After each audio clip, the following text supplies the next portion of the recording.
Budiar, Young Daddy Promotion.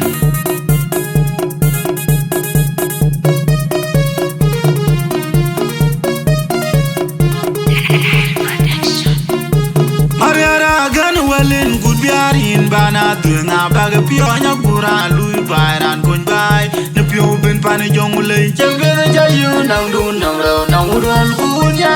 punyar wen ka chan chengyu yoglem puchan Mariara gan walin gudbiarin bana tunga baga pionya gura lui bairan kon bai ne pio ben pane jongulei chembere jayu nang dun nang ro nang udon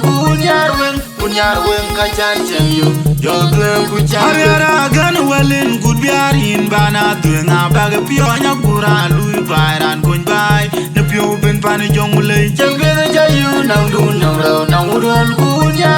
punyar wen ka chan chengyu yoglem puchan pet nyande mana ler kwa dugu majuru kwa bu yang dua pet ben adung nyande ngabung deng de manyang in balai nom ruai da changi bio madam bozi legend jang du kudeng dua ya nyane galo agede ngatoi unyar wen ne pekari ne dala unyar wen anjidul ko ina banyang maya dia kan nyani kama yang iri le jemon jadu nyani nyande ngabung deng de manyang ude kam nyani parut juk pada pet nyane dumulia udunga wardu yang we try ranting Gada ko sijina loy pya pinda jongule ya muune kama chemoy ije lazim jenge kuriya pyo ye nyuan ne pyo ben jemana bung dende manyang nyane ka amgo jetya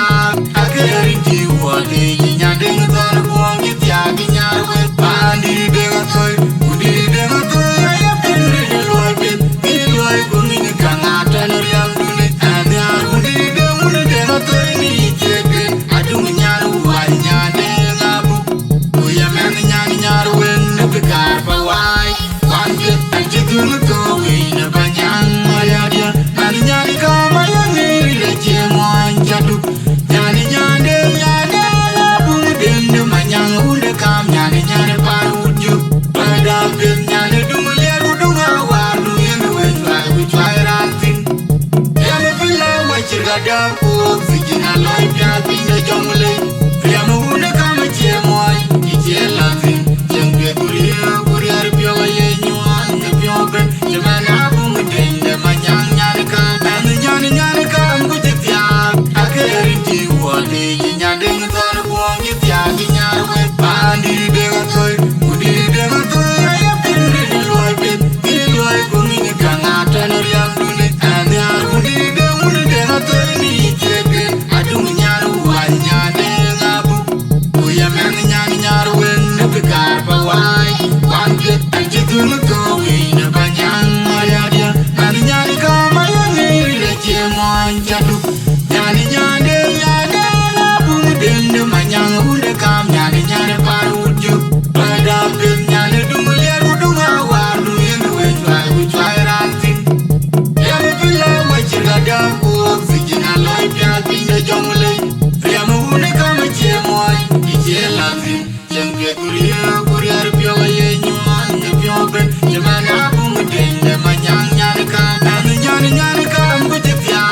akari ti wode nyande ngon ko ngitya ginyarwe pandi de gatoy udi de gatoy ya pinri loy pet ni loy ko ni kanga tanur yang dune ada udi de gatoy ni jebe adung nyaru wa nyane ngabu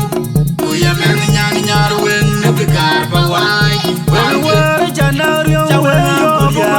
ana guda biar jadi gor wan janar yo ana guda biar jadi gor wan janar yo ana guda biar jadi gor wan janar yo ana guda biar jadi gor wan janar yo